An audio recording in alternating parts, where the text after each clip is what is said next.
good there? Good. Okay. Every day, child protective systems make decisions that determine whether a child remains in a safe environment or one that may place them at risk. When those decisions are correct, children are protected. When they are not, the consequences can be life-altering. Although child protective systems are designed to ensure child safety, gaps in oversight and accountability can lead to harmful outcomes. Therefore, stronger, structured accountability measures are necessary to better protect vulnerable children. Today, I will cover 3 key areas. First, the problem of accountability gaps in these systems. Next, the structured and procedural causes of these gaps. Finally, practical solutions to strengthen oversight and accountability. My perspective comes from personal experience, navigating child protective process. Through these experiences, I have seen how procedural limitations can influence real-world outcomes and decision-making. Even for those who have never directly interacted with these systems, their efforts extend to families, communities, and public's trust. This is not a policy issue. It is a system that directly affects children's safety and well-being. The first point is that gaps in accountability within child protective systems can undermine child safety. Child protective systems are responsible for investigating abuse and neglect, making decisions that affect children's safety and well-being. In many cases, these systems function effectively.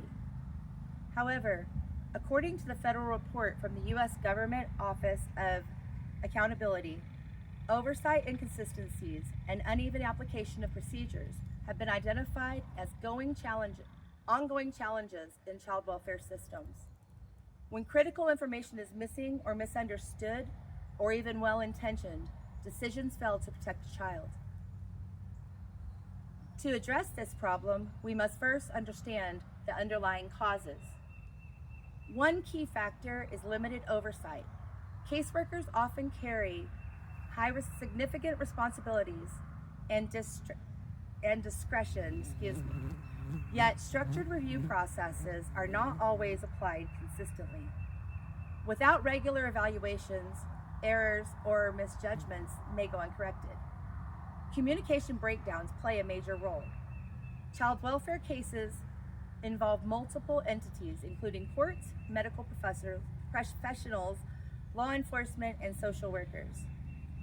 Research from the Child Welfare Information Gateway indicates that high caseloads and inconsistent communication negatively affect the accuracy of case decisions.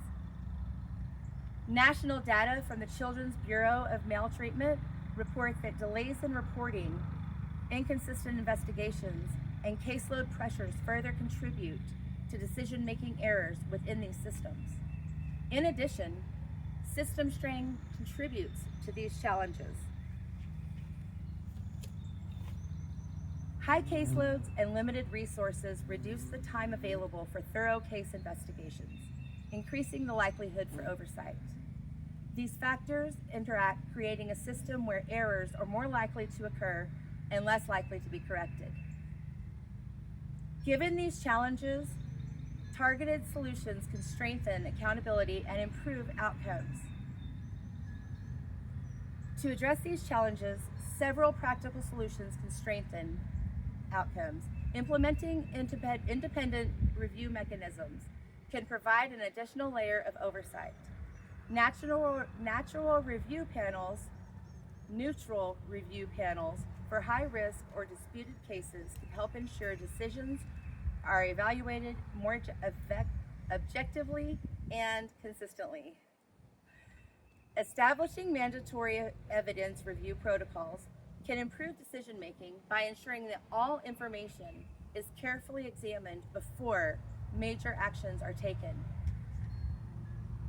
Improving intricacy communication in the systems is essential. Clear, standardized protocols for sharing information across entities can reduce misunderstandings and support more accurate decisions. Accountability measures such as audits, performance evaluations, and ongoing training can help identify systematic patterns and prove effectiveness. Policy recommendations from the National Conference of State Legislators supports these approaches as ways to enhance consistency, reliability, and transparency. These improvements can lead to meaningful benefits for children and the broader community. If these improvements are implemented, the impact would be significant. Stronger accountability would mean greater protection for vulnerable children, more consistent decision making, and increased public confidence in these systems. In practice, this translates to fewer preventable errors, clearer decision pathways, and a system that more reliably fulfills the core responsibility protecting children. First, we looked at how accountability gaps in child protective systems can undermine child safety. Next, we examined the structural and procedural weaknesses that contribute to these gaps. Finally, we discussed practical solutions that can strengthen oversight, improve consistency, and better protect vulnerable children. Protecting these children requires more than good intentions. It requires systems that are transparent, consistent, and accountable. But systems don't change on their own. They change when communities pay attention. When adults demand accountability, children are safer. When we choose not to look away, even in the smallest moments, we help build a future where no child's safety depends on luck. We can each support this work by staying informed, encouraging transparency, and advocating for oversight that puts children first. What we choose to tolerate in our systems becomes what children are forced to live with, and that is something we can change.